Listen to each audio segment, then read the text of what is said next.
যারা আল্লাহর কথা বলে, আল্লাহর পথে চলে, আল্লাহ দেয় তাদের দিক নির্দেশনা।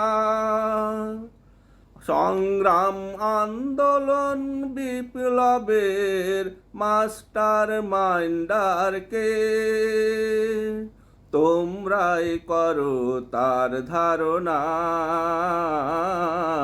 আল্লাহ দেয় তাদের দিক নির্দেশনা। আল্লাহ দেয় তাদের দিক নির্দেশনা।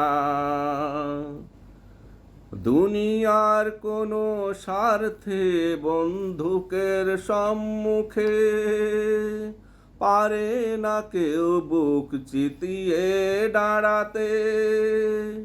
তারাই পারে যারা আল্লাহকে ভালো